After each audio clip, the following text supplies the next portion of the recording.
While attending the Allied Media Conference in Detroit, Michigan, The Real News joined a small group on a tour of the city's famous North-West Goldberg neighborhood, also known as Zone 8.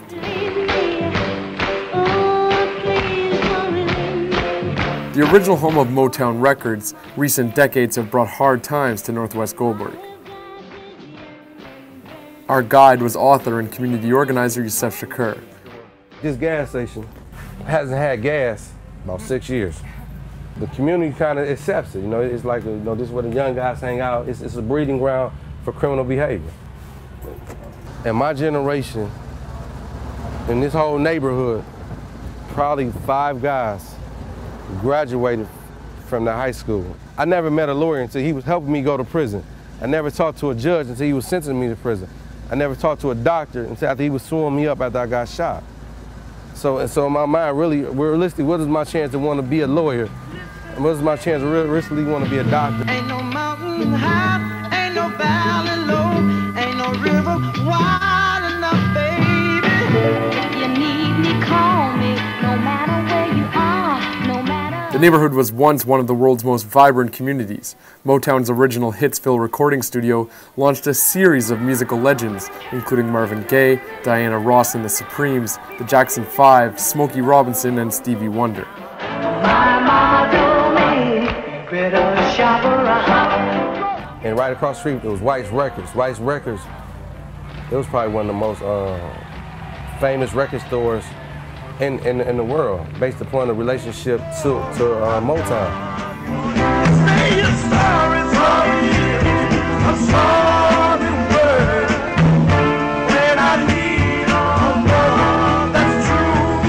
Today, the old studio has been turned into a museum.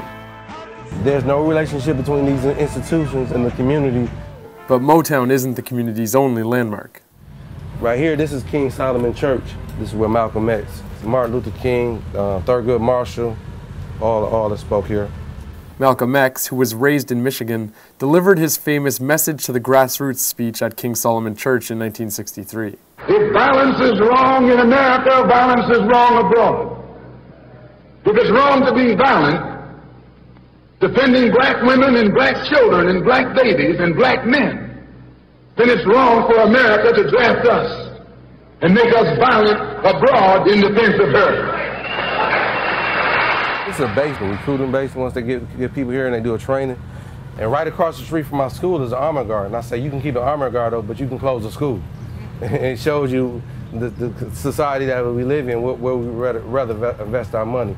The military isn't the only institution in the neighborhood that Shakur is critical of. And like right up here is Henry Ford Hospital. And this section of my neighborhood, Henry Ford Hospital, has been buying up a lot of the property, tearing the houses down, the buildings down, making it for parking lot space. You know, they're not investing in the community, none whatsoever. You know, they're just buying up the property again and just moving people out. You know, also in the churches, they're buying up a lot of property too.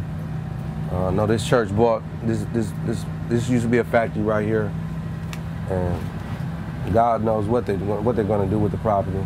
And from my experience, you know, if you're not part of the congregation or part of the member, you're not really going to be part of the parcel that's benefiting from it. And then we need to hold these individuals accountable to want to help beyond just your membership.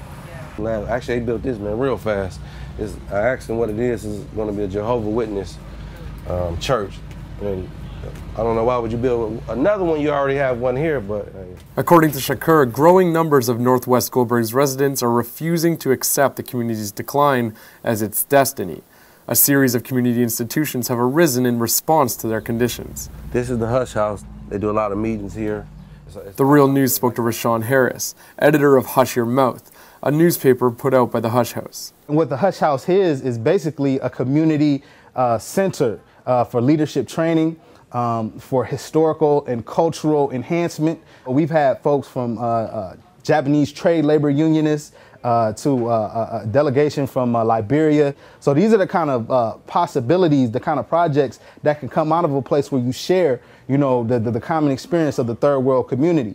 And when I say the third world community, I involve Detroit because when we talk about the third world, we're talking about the people who are the result of this kind of post-industrial capitalist breakdown. Like the North-West Goldberg, or more infamously known as the Zone 8 community where the Hush House is, try to rebuild those communities who were once vibrant factory towns. There was a lot of machine work going on, just a lot of places for people to find work, to have families and communities and live well. And so we're trying to restore that, but we know we have to do it in a cooperative way, in a way that, you know, supports the entire community and not just parts of the community.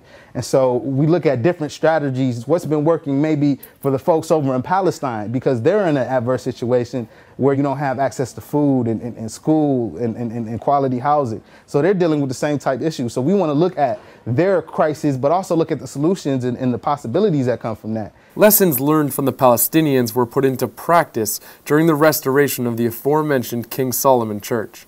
A model that I think is used oftentimes in Palestine of deconstruction, reconstructing. A lot of times with the abandoned buildings and dilapidated properties that you see in Detroit, deconstruction is a good way to kind of use renewable, I guess, resources to kind of dress something up that was once in disrepair. We were fortunate enough to get some grant money to employ kids from the neighborhood on a project of deconstruction around the corner at King Solomon Baptist Church. And so the kids picked up some really good skills as far as learning how to use what's already in their community that looks like it's disposable, it looks like it has no use, and actually use it for something to make a better circumstance for themselves. And constantly seeing negative images reinforces negative behavior. So we're trying to offset that with positive images that would manifest positive behaviors. Shakur laments that such images weren't around when he was younger. My mother at the age of 15 made me a ward of the state, but I gave my mama pure hair. I mean, all the gray hair she got is because of me. And the only option my mama had was to try to save me, was to have me locked up. And when I came home, I want to do good, not necessarily for me, but for my mama. I was tired of giving her headaches. Instead of going to North-Western High School, I went to Northern High School, because I figured I don't know nobody there, give myself a realistic chance. And I'm doing good grades. I got a teacher saying, "Mama, help you go to college," all this. I don't even know anybody that ever went to college. Only thing I know about gangbanging, but I don't want to do that because I know it's death or prison. But I'm swimming in water that I'm unprepared to swim in.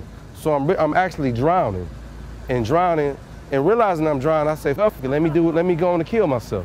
I took some pills. As you see, I was unsuccessful in doing it, but that's the state of a lot of young black youth, and just youth in general across America. They're finding themselves in situations that they don't know how to deal with. And there's no one outlet to come and say, "I'm scared, I'm frightened, I'm angry," and not going to chastise them. Like it was a young man. Actually, that's the man of the hour I'm talking about right there, Kwasi. Kwasi Akwamu was a key influence on the imprisoned Shakur. The two began their community organizing together while they were incarcerated in separate prisons. They had started an organization called the Freedom Network. Out of the Freedom Network, they had developed a newsletter called the African Prison Bulletin. What we began to do was circulate information through our newsletter. They would write it up and put articles. We would send it out here to their family members. They would send it back into prison. It was one of the most incredible things, most revolutionary things that had ever taken place in particular Michigan Department of Corrections. Upon leaving prison, Shakur and Akwamu founded a new project called the Urban Network. We're a bookstore, a resource center, an art gallery, a recording studio, a publishing company, a sign company. We're a wide variety of things, bringing services and resources to the community right here in Zone 8. Baby, everything is all right. In the same way that Motown music accompanied the community's development in the 60s, the Urban Network is facilitating the hip-hop that inspires the current renaissance.